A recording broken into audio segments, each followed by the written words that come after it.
Hello dear friends of Inside Opera and Classical Music, and welcome to a new video. Today I propose a short biography about the Turin tenor Francesco Tamagno, the first singer of Verdi's Otello. But before, subscribe to the channel if you haven't already. What are you waiting for? It's free, so you help the channel grow and make it known more and more to music lovers. Francesco Innocenzo Tamagno was born on December 28, 1850, into a family of humble origins in the Turin district of Borgodora. The family was very numerous. There were in fact 15 brothers and sisters, but unfortunately 10 of them died prematurely, still young, due to the disease of the century, cholera and tuberculosis. An unlucky family, which also had to witness the untimely demise of their mother, Margherita Protto, when Francesco was still a boy. His father, Carlo Tamagno, had a modest trattoria, the Trattoria dei Pesci Vivi, where little Francesco soon began to work as a waiter. It's natural to wonder how the young Francesco approached singing, and the merit was all his father.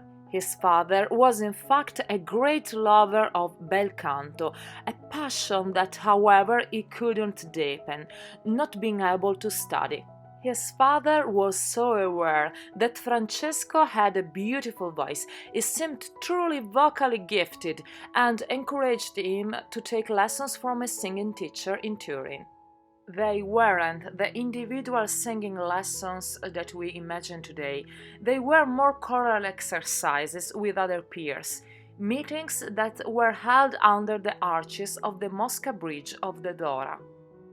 From 1870 to 1873, he attended the Musical High School, to which he was enrolled as a tenor chorister, and in the role of chorister he sang for the first time at the Teatro Regio in Turin in Le Huguenot in 1870. He made his first debut as a soloist on February 27, 1872, at the age of 21, at the Teatro Regio in Turin in the small role of Gaspero in the opera La colpa del cuore by Francesco Cortesi.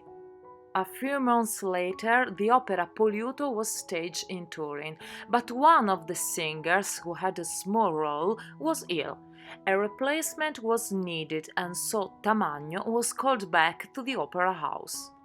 And the young tenor's second operatic appearance came with the role of Nearco in Donizetti's Poliuto.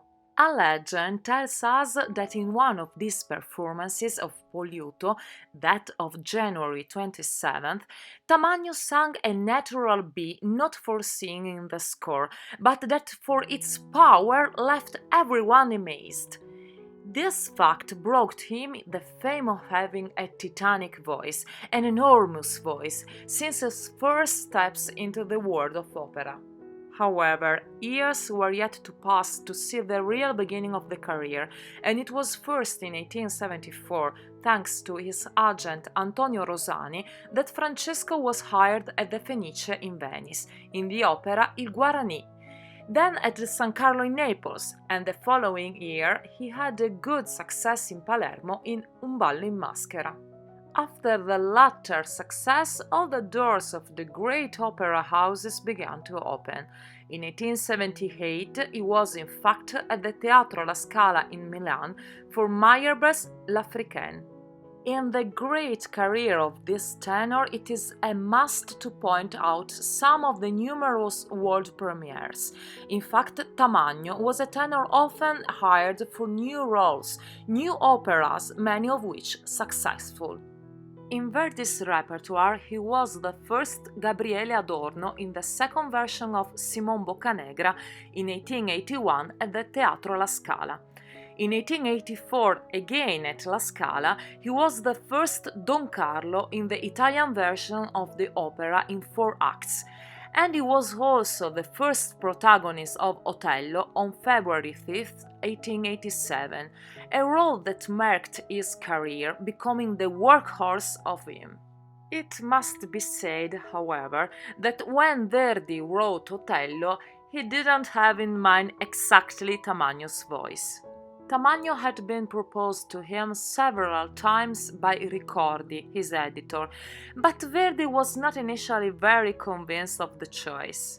It was both for the vocal characteristics. Verdi wanted a voice that passed from strength-voiced to mezza-voce, half-voiced, with legato and phrasing, but Verdi also wanted an important stage presence, and above all in the latter, Tamagno unfortunately didn't excel. He had a big voice, but he was not a great actor. Other less famous roles were created on him, such as Fabio Fabiani in Maria Tudor by Gomez, Azaele in Il figliol prodigo by Ponchielli and others. The peak of his career was between 1888 and 1889, the peak of his successes, which corresponded to the peak of his cachet, while he traveled between Chicago, New York, and London.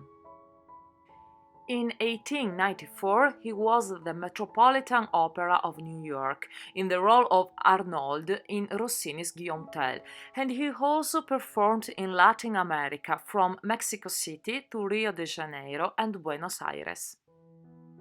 Some of the operas of his repertoire, in addition to those of Verdi, were Guillaume Tell, Poliuto, Lucia di Lammermoor, Les Huguenots, Les Prophètes, L'Africaine. His last public concert was on March 27, 1909, at the Circolo degli Artisti in Turin. Unfortunately, he was struck by angina pectoris and his health conditions worsened to the point that he could no longer continue his career. He died a few months after the last concert, on August 31, 1909, at only 54 years old, in his Villa Margherita in Varese, in Italy, due to a double attack of cerebral hemorrhage. Tamagno had a clandestine love affair in 1878 with a married woman whose name he never revealed. It is assumed that she was a woman of high rank, perhaps married to a Savoy, the noble family then reigning in Italy. From this love affair, his only and beloved daughter, Margherita, was born on 2 September 1879. It was he who took care of the little girl, a single father, a very unusual fact for the time, and he always took the little girl with him around the world. Tamagno never married, nor had official love affair. However, a famous tenor around the world could easily attract the attention of many women, and how much is true or how much has been romanticized about the love life of these artists, it becomes really difficult to understand. It is said, for example, that during a tour in Chile, he met a rich and fascinating woman. The interest was mutual, and during this tour they were able to deepen this knowledge in every sense. Unfortunately, the woman had not been honest with him. She was in fact married and with many children. Tamagno thus ended the love affair and returned to Italy. A few years passed, but the two were destined to meet again. It was she who reached him in Rome. She was widowed now, and during this first friendly reunion, suddenly, in a fit of madness, she pulled out a knife and tried to stab Tamagno. Fortunately, he had an object in his jacket pocket, which parried the blow. And it seems that this object was the cigarette case she had given him a few years earlier. This is just one of the many anecdotes, one of the many that helped to create his fame as a great lover. Francesco Tamagno's voice was that of the Verdi tenor, very powerful and with a lot of ringing.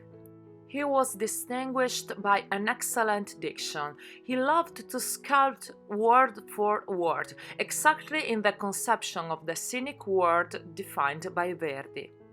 This led him to be very clear and incisive both on the comprehensibility of the libretto, a fundamental fact for the interpretation, unfortunately an interpretation not supported by the stage action, in which, as we have said, Tamagno didn't excel.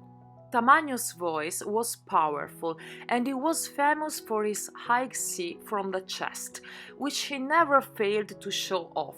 For example, every time he sang Verdi's Don Carlo, adding a puntatura in the end of the duet with the Marchese di Posa.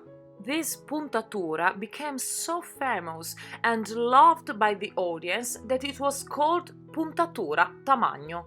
His timbre, defined as silvery and vigorous, and his extraordinary vocal range led him to become a legendary tenor. The voice of Francesco Tamagno is a voice that fortunately we can still listen today, thanks to the recordings of the time. He recorded arias from Otello, Andrea Chenier, Trovatore, and many others. These are recordings with piano, which reveal a Verdian voice, but also a voice less enormous than one would expect from his fame. Could it be the fault of the recordings of the time? Or the taste of the 20th century to have voices bordering on the baritone for certain roles? Surely the recordings of the time were not comparable to those of today. They were rather rudimentary, and we can deduce that much has been lost, but it's still possible to listen and appreciate his wonderful high notes and this very accurate diction. I personally found very interesting to hear his Esultate from Verdi's Otello, where you can listen this very sculpted pronunciation and also a beautiful loud voice. What to say?